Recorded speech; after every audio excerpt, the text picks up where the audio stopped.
Hi dears, welcome to Keerthi vlogger. ಇವತ್ತಿನ recipe ಬಂದುಬಿಟ್ಟು ಪಟಾಪಟ್ ಅಂತ ಚಿಕನ್ ಫ್ರೈ ಮಾಡ್ಕೋಬೋದು. ಇದು ರುಬ್ಬಂಗಿಲ್ಲ, ಏನಿಲ್ಲ, ಸ್ಪೆಷಲ್ ಆಗಿದೆ. ಬ್ಯಾಚುಲರ್ಸ್ಗಂತೂ ಹೇಳಿ ಮಾಡಿಸ್ದಂಗಿದೆ. ನಾನಿಲ್ಲಿ ಚಿಕನ್ ಫ್ರೈ ಮಾಡೋಕ್ಕೋಸ್ಕರ ಇಲ್ಲಿ ಮಡಕೆ ತೊಗೊಂಡಿದ್ದೀನಿ. ಗ್ಯಾಸ್ ಸ್ಟವ್ ಹಚ್ಚಿಬಿಟ್ಟು ಮಡಕೆ ಪಾತ್ರೆನೇ ಇಟ್ಟಿದ್ದೀನಿ. ಪಾತ್ರೆ ಬಿಸಿ ಆದಮೇಲೆ 2 ರಿಂದ 3 ಚಮಚ ಎಣ್ಣೆ ಹಾಕೋಬೇಕು. ನಾವು ಮಡಕೆ ಪಾತ್ರೆನ ಡೈರೆಕ್ಟಾಗಿ ಒಲೆ ಮೇಲೆ ಇಡಬಾರ್ದು. ಅದಕ್ಕೆ ಪಾತ್ರೆ ಯೂಸ್ ಮಾಡೋಕ್ಕಿಂತ ಮುಂಚೆ ಏನು ಮಾಡ್ಕೋಬೇಕು ಅನ್ನೋದು ಹಳೆ ವಿಡಿಯೋದಲ್ಲಿ ನಾನು ಹಾಕಿದ್ದೀನಿ. ಬೇಕಾದ್ರೆ ಯಾರು ವಿಡಿಯೋ ನೋಡಿಲ್ವೋ ಅದನ್ನು ಲಿಂಕ್ನ ನಾನು ಡಿಸ್ಕ್ರಿಪ್ಷನ್ ಬಾಕ್ಸಲ್ಲಿ ಹಾಕಿರ್ತೀನಿ. ನೋಡಿಲ್ಲ ಅನ್ನೋರು ನೋಡ್ಕೋಬಹುದು. ಈಗ ಎಣ್ಣೆ ಬಿಸಿ ಆಗಿದೆ. ಅದಕ್ಕೆ ಸಣ್ಣಗೆ ಕಟ್ ಮಾಡಿ ಇಟ್ಕೊಂಡಿರೋಂಥ ಈರುಳ್ಳಿನ ಆ್ಯಡ್ ಮಾಡ್ತಾಯಿದ್ದೀನಿ. ಈರುಳ್ಳಿನ ಒಂದು ಸ್ವಲ್ಪ ಗೋಲ್ಡನ್ ಬ್ರೌನ್ ಆಗೋವರೆಗೂ ಸ್ವಲ್ಪ ಫ್ರೈ ಮಾಡ್ಕೋಬೇಕು. ಸಣ್ಣಗೆ ಈ ರೀತಿ ಕಟ್ ಮಾಡಿಕೊಂಡ್ರೆ ಸಾಕು.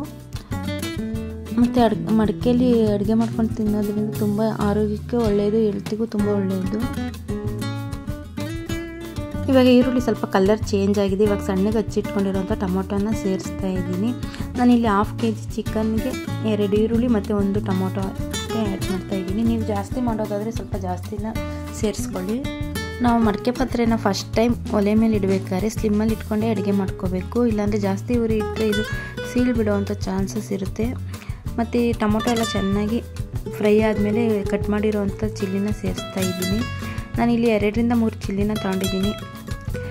ನೀವು ಖಾರಕ್ಕೆ ಎಷ್ಟು ಬೇಕೋ ಅಷ್ಟು ನೋಡಿ ತೊಗೊಳ್ಳಿ. ಇದನ್ನು ಅಷ್ಟೇ ಚೆನ್ನಾಗಿ ಫ್ರೈ ಮಾಡ್ಕೋಬೇಕು ಚಿಲ್ಲಿನ. ಇವಾಗ ಇದೆಲ್ಲ ಫ್ರೈ ಆಗಿದೆ. ನಾನು ಚಿಕನ್ 1/2 kg ಅಷ್ಟನ್ನ ಉಪ್ಪು ಹಾಕಿ ತೊಳೆದಿಟ್ಕೊಂಡಿದ್ದೆ. ಅದನ್ನು ಅಷ್ಟೇ ಇವಾಗ ಆ್ಯಡ್ ಮಾಡ್ತಾಯಿದ್ದೀನಿ ಚಿಕನ್ ಪೀಸ್ನ. ಇವಾಗ ಇದನ್ನು ಅಷ್ಟೇ ಚೆನ್ನಾಗಿ ಮಿಕ್ಸ್ ಮಾಡ್ಕೋಬೇಕು. ನಾವು ಯಾವುದೇ ಕಾರಣಕ್ಕೂ ಬೇಗ ಆಗಲಿ ಅಂತ ಗ್ಯಾಸ್ ಸ್ಟವ್ನ ಜಾಸ್ತಿ ಉರಿಯಲ್ಲಿ ಇಟ್ಕೋಬೇಡಿ. ಅದು ಇಲ್ಲ ಮೀಡಿಯಮ್ ಅಲ್ಲಿ ಆಗ್ಬೋದು. ಆ ಉರಿಯಲ್ಲಿ ಇಟ್ಕೊಂಡೇ ನಾವು ಚಿಕನ್ ಫ್ರೈ ಮಾಡ್ಕೋಬೇಕು, ಮಡಕೆ ಪಾತ್ರೆಯಲ್ಲಿ ಮಾಡಬೇಕಾದ್ರೆ ಮಾತ್ರ. ಇವಾಗ ಚೆನ್ನಾಗಿ ಇದನ್ನೆಲ್ಲ ಚೆನ್ನಾಗಿ ಮಿಕ್ಸ್ ಮಾಡ್ಕೋಬೇಕು. ಈರುಳ್ಳಿ ಟೊಮೊಟೊಗೆಲ್ಲ ಹೊಂದ್ಕೋಬೇಕು ಚಿಕನ್ ಪೀಸು. 5 ರಿಂದ 10 ನಿಮಿಷ ಆದರೂ ನಾವು ಚೆನ್ನಾಗಿ ಈ ಥರ ಫ್ರೈ ಮಾಡಬೇಕು, ಮಿಕ್ಸ್ ಮಾಡಬೇಕು ಎಲ್ಲದಕ್ಕೂ. ಎಲ್ಲ ಚೆನ್ನಾಗಿ ಮಿಕ್ಸ್ ಮಾಡ್ಕೊಂಡಾದಮೇಲೆ ನಾನು ಒಂದು ಲಿಡ್ನ ಕ್ಲೋಸ್ ಮಾಡ್ತಾಯಿದ್ದೀನಿ. ಮಣ್ಣಿನ ಪಾತ್ರೆಗೆ ತೊಗೊಂಡಿದ್ದೀನಿ. ಅದನ್ನು ಸಹ ಒಂದು 5 ರಿಂದ 10 ನಿಮಿಷ ಕ್ಲೋಸ್ ಮಾಡಿಬಿಟ್ಟು ಮತ್ತೆ ತೆಗೆದು ನೋಡ್ತಾ ಇದ್ದೀನಿ. ನೋಡಿ ಈ ರೀತಿ ಚೆನ್ನಾಗಿ ಫ್ರೈ ಆಗಿದೆ ಅಂತ. ಇವಾಗ ನಾವು ಇದಕ್ಕೆ ಮಸಾಲೆಗಳನ್ನ ಆ್ಯಡ್ ಮಾಡಬೇಕು. ಈ ರೀತಿ ಫ್ರೈ ಆಗಿದ್ರೆ ಹಸಿ ಸ್ಮೆಲ್ಲೆಲ್ಲ ಹೋಗಿರುತ್ತೆ. ಇವಾಗ ಕಲರ್ ಚೇಂಜ್ ಆಗಿದೆ. ಇಲ್ಲಿ ನೀವು ನೋಡ್ತಾ ಇರ್ಬೋದು ಚಿಕನ್ದೆಲ್ಲ.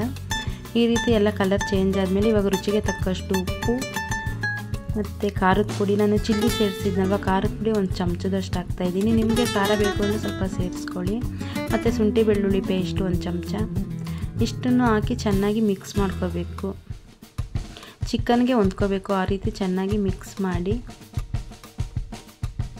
ಇವಾಗ ನಾನು ಇದನ್ನೆಲ್ಲ ಚೆನ್ನಾಗಿ ಮಿಕ್ಸ್ ಮಾಡಿದಾಗಿದೆ. ಇವಾಗ ನಾನು ಚಿಕನ್ ಮಸಾಲ 1 ಚಮಚ, ಗರಂ ಮಸಾಲ 1 ಚಮಚ, ಧನಿಯಾ ಪುಡಿ 1 ಚಮಚ ಎಲ್ಲನೂ ಇಷ್ಟು ಮಸಾಲೆನೂ ಸೇರಿಸಿ ಚೆನ್ನಾಗಿ ಮಿಕ್ಸ್ ಮಾಡ್ಕೋಬೇಕು. ಇಲ್ಲಿ ಈ ರೀತಿ ಮಾಡೋದ್ರಿಂದ ತುಂಬ ಟೇಸ್ಟಿಯಾಗಿ ಇರುತ್ತೆ. ಮತ್ತು ಕರೆಂಟ್ ಇಲ್ಲ ಅಂದರೆ ಈಸಿಯಾಗಿ ಕ್ವಿಕ್ಕಾಗಿ ಮಾಡ್ಕೋಬೋದು. ಪಟಾಪಟ್ ಅಂತ ರೆಡಿಯಾಗುತ್ತೆ. ರುಬ್ಬಂಗಿಲ್ಲ, ಏನೂ ಇಲ್ಲ. ನೀವು ಒಂದು ಸತಿ ಈ ರೀತಿ ಟ್ರೈ ಮಾಡಿ ನೋಡಿ. ಈಗೆಲ್ಲ ಚೆನ್ನಾಗಿ ಮಿಕ್ಸ್ ಮಾಡಿದಾಗಿದೆ. ಇವಾಗ ಒಂದು ಲಿಡ್ನ ಕ್ಲೋಸ್ ಮಾಡೋಣ. 5 ರಿಂದ 10 ನಿಮಿಷ ಕ್ಲೋಸ್ ಮಾಡಿದ್ರೆ ಸಾಕು. ಇವಾಗ ಚಿಕನ್ ಫ್ರೈ ರೆಡಿ ಆಗಿದೆ. ಇಲ್ಲಿ ನೋಡ್ತಾ ಇರ್ಬೋದು ನೀವು, ಸುತ್ತಲೂ ಎಣ್ಣೆ ಬಿಟ್ಟಿದೆ. ಈಗೆಲ್ಲ ಚೆನ್ನಾಗಿ ಮಿಕ್ಸ್ ಮಾಡಾದಮೇಲೆ ಲಾಸ್ಟಿಗೆ ನಾನು ಕೊತ್ತಂಬರಿ ಸೊಪ್ಪು ಮತ್ತು ಪುದೀನ ಆ್ಯಡ್ ಮಾಡ್ತಾಯಿದ್ದೀನಿ.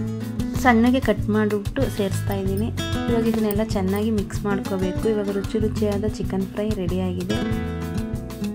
ಯಾರೆಲ್ಲ ವಿಡಿಯೋ ನೋಡ್ತಿದ್ದೀರಾ ಫುಲ್ ವಾಚ್ ಮಾಡಿ. ಮತ್ತು ಸಬ್ಸ್ಕ್ರೈಬ್ ಆಗಿಲ್ಲ ಅಂದರೆ ಸಬ್ಸ್ಕ್ರೈಬ್ ಆಗಿ. Thanks for watching. ನೆಕ್ಸ್ಟ್ ವಿಡಿಯೋದಲ್ಲಿ ಸಿಗೋಣ. ಬಾಯ್, ಟೇಕ್ ಕೇರ್.